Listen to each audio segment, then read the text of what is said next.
આવતીકાલથી યાત્રાધામ અંબાજી ખાતે 51 શક્તિપીઠ પરિક્રમા મહોત્સવની શરૂઆત થશે અને 12મી ફેબ્રુઆરીથી લઈ 16 ફેબ્રુઆરી સુધી આ પરિક્રમા મહોત્સવ ચાલશે।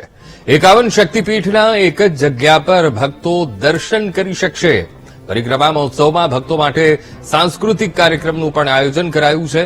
પરિક્રમા આવતા ભક્તો માટે કુલ 760 સ્પેશિયલ બસો દરરોજ દોડશે।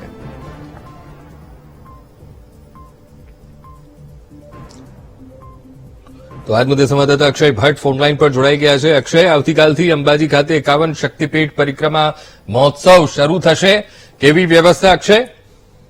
જી ચોક્કસ અંકુર જણાવી દઉં, યાત્રાધામ અંબાજી ખાતે આવતીકાલથી 51 શક્તિપીઠ મહોત્સવ યોજવામાં આવશે, જેની અંદર ગુજરાત સહિત ગુજરાતભરના બહારના પણ જે માઈ ભક્તો છે જે ગબ્બર પર્વત પર આવેલા 51 શક્તિપીઠ છે ત્યાંના દર્શન કરશે અને ત્યાંની પરિક્રમા કરશે। મહત્વની વાત છે અંકુર કે જે સમયે નરેન્દ્ર મોદી જયારે ગુજરાતના તત્કાલીન સીએમ હતા તે વખતે તેમને એક સપનું જોયું હતું કે જે 51 શક્તિપીઠ માતાજીના છે તેમના દરેક માઈ ભક્તો દર્શન કરી શકે તે હેતુથી ગબ્બરની આજુબાજુ છે આ 51 મંદિરો બનાવવામાં આવ્યા હતા અને ત્યારબાદ તેની પ્રાણ પ્રતિષ્ઠા કરવામાં આવી હતી।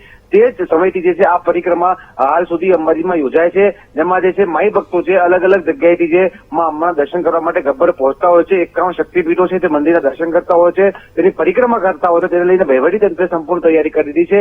તેની અંદર જે બસોની વ્યવસ્થા છે, રહેવા જમવાની વ્યવસ્થા છે જે દેવસ્થાન ટ્રસ્ટ દ્વારા કરવામાં આવી છે અને સાંસ્કૃતિક કાર્યક્રમમાં ગુજરાતના નામીન જે કલાકારો છે તે પણ પોતે આ જે સાંસ્કૃતિક કાર્યક્રમો અંબાજી શક્તિપીઠ યાત્રાધામ અંબાજી ખાતે ગબ્બર ઉપર કરશે। જી અંકુર। જી બિલકુલ અક્ષય, સમગ્ર માહિતી સાથે જોડાવા બદલ આપનો આભાર।